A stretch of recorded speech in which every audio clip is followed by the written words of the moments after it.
some analysis, visiting scholar for International State Crime Initiative at Queen Mary University of London. Ronan Lee joins us now from London. Ronan, good to have you on the show. I know that you were listening to Mon Mon, so I'm going to sort of tie a couple of things, what she said, into the question that I'm going to ask you.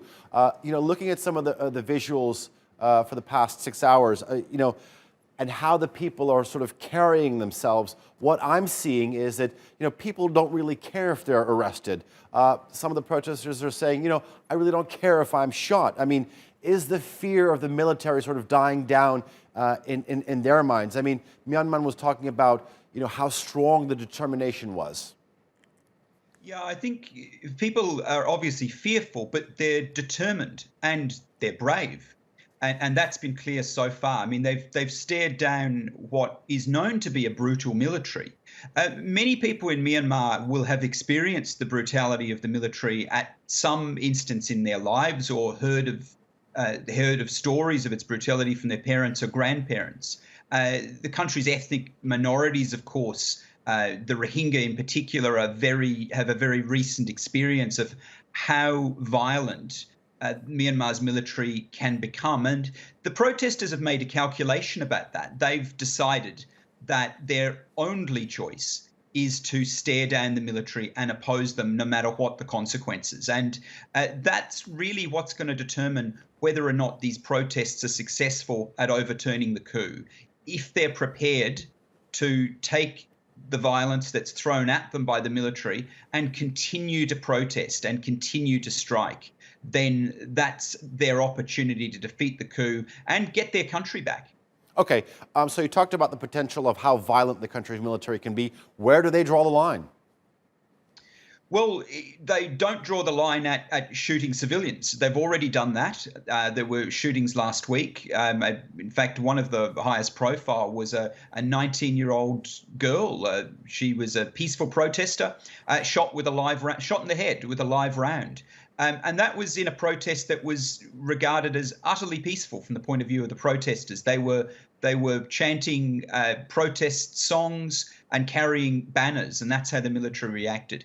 In 1988, the military murdered thousands of people when they put down anti-coup protests and anti-military protests at that stage. And the chances are that they'll do the same in 2021. They've already moved some of the same military units into position in Yangon. I mean, I think the military sees this as a rerun of protests in the late 80s, and they seem to be putting in place very similar strategies as they did then. They've moved large numbers of troops into the urban centers. They've slowly prepared and encircled the protesters with troops. They've arrested protest leaders at night. I mean, the reason they do internet shutdowns at night is to prevent protesters from warning other protesters that the military are on the way. But bravely, what Myanmar's people have been doing is continuing to bang pots and pans as a sign of protest, and to let their neighbors know that troops are on their way potentially to arrest people. Okay, so we know Aung Sang Suu Kyi has been detained for sort of illegally importing about a half dozen walkie-talkies. That charge, another discussion point, but her detention period has been extended by another 2 days. What do you think is likely to happen with her? Well, they're not going to let her out. I mean, they have no intention of releasing her. I think from the military's point of view, Aung San Suu Kyi would be a lightning rod for further protests. So they're going to do what they can to limit her ability to encourage the protests to continue. But that won't matter. There are literally millions of people in Myanmar protesting, and that's with the leader of the country's democracy behind bars. They're not going to give up their protests just because one high-profile leader's been arrested. Now, in the past, that might have been the case. Aung San Suu Kyi was clearly the figurehead, but Myanmar's a really young country, and young people are leading these protests, and they've got a much more diverse leadership.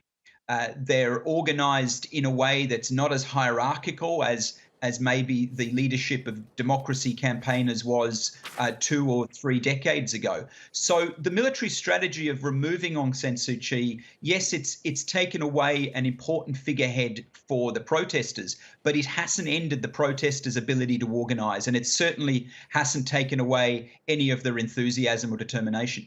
All right. Ronan Lee, pleasure talking to you. I do appreciate your analysis. Thank you.